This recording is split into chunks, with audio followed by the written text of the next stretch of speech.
YouTube, this is Gary, back again out in the garage. I'm going to show you what I got started on my version of Cryptic Cricket Stinky Ugg. I don't have a whole lot done yet, but I have started the stock here. That's basically the same way he did his.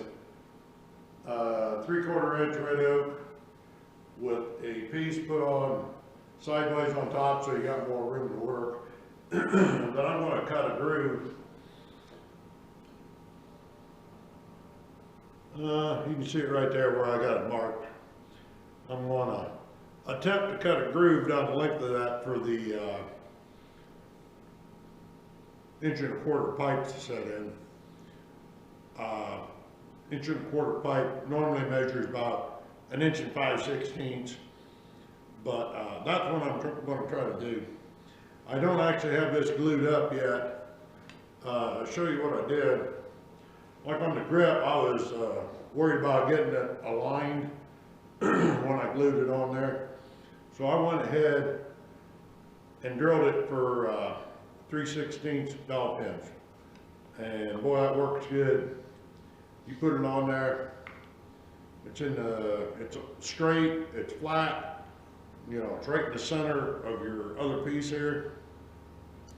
It worked really well. And I did the same thing to the, if I can get it off now, to the top here.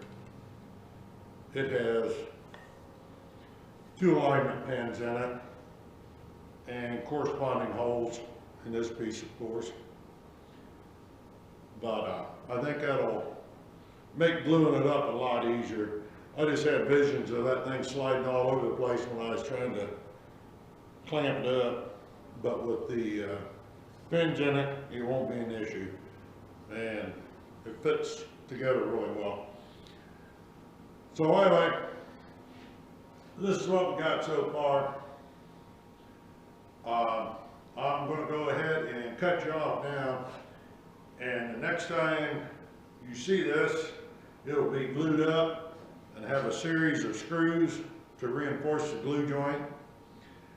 And hopefully it'll be glued up, and we'll have it out here in the shop, my other garage out here, trying to get this groove cut in here. What my plan is to put a series of table saw cuts decreasing in depth, and then I have a piece of 1.25" stock and some 60 grit sandpaper, and I'm going to try to file that or sand that radius in there. We'll see how that goes. I don't know.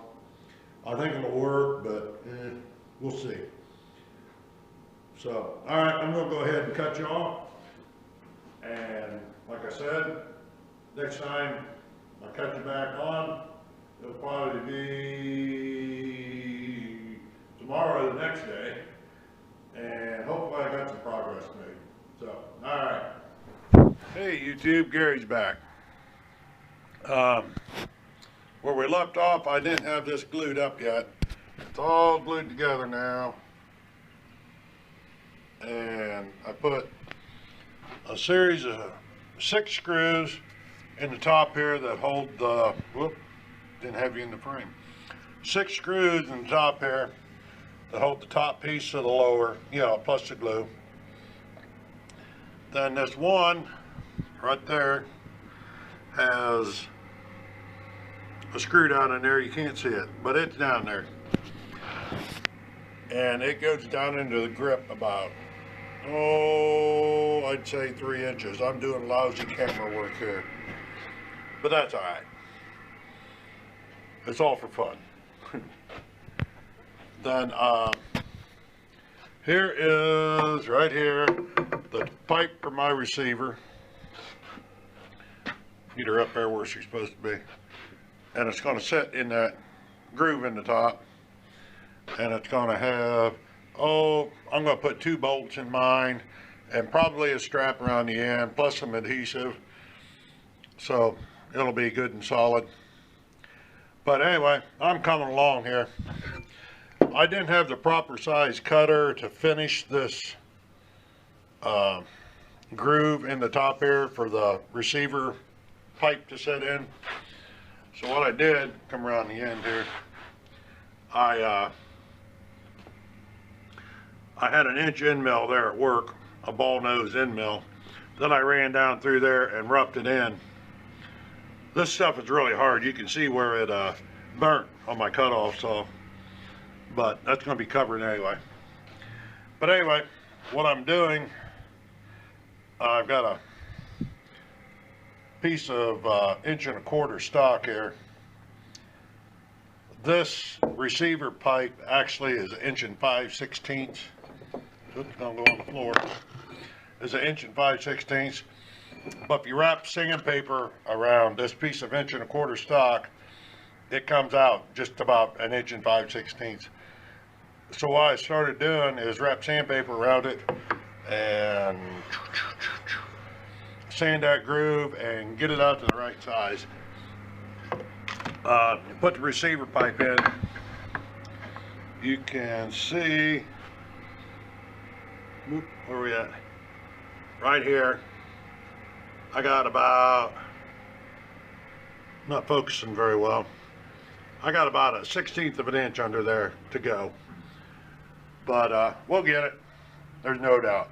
Well, I'm gonna get this hooked up once and show you how I'm doing it. So I'll be back. You can see how exciting this is. Whoops, especially when it comes loose in the vise. Tighten her up a little more. There we go. But I imagine it's going to take me a while, but I will persevere. If nothing else in this world, I am stubborn. So at any rate, I'm not going to bore you with filming this because that would make about a 3-hour video probably. But anyway, you get the picture. I got 60 grit sandpaper on there, put a little piece of tape on it. I actually found out a 1/4 sheet of sandpaper is just about right. You wrap it around there and tape it down, you end up with about 1 5/16 inches. You know, real close. Checked it with my calipers. The ones I have at home here aren't the fancy digital calipers. They're actually dial calipers, which are fine for what I'm doing here. But at any rate, like I said, I'm not going to bore you with this. But anyway, you can see, typical grubby shop, complete with cluttered up bench, table saw beside the toolbox over there. I don't know if you can see it, but anyway, table saw, cut off saw, a pretty nice, gee, Merry Christmas, can't see it, pretty nice belt sander. It's a 24 by 48 Sears, and my homemade drill press. That's a, I don't know if you guys are familiar with it, but it's a Gingery drill press, Gingery. He had books on how to cast aluminum, and I cast all these pieces myself. But anyway, all right, I will get back with you when I have the stock done, and I'll probably be ready to put it together by the time I get another film out for video. I'm aging myself by saying film. But anyway, we'll keep pushing onward. All right, well, thanks for watching. Share, like, subscribe, and we'll see you in the next one. Bye.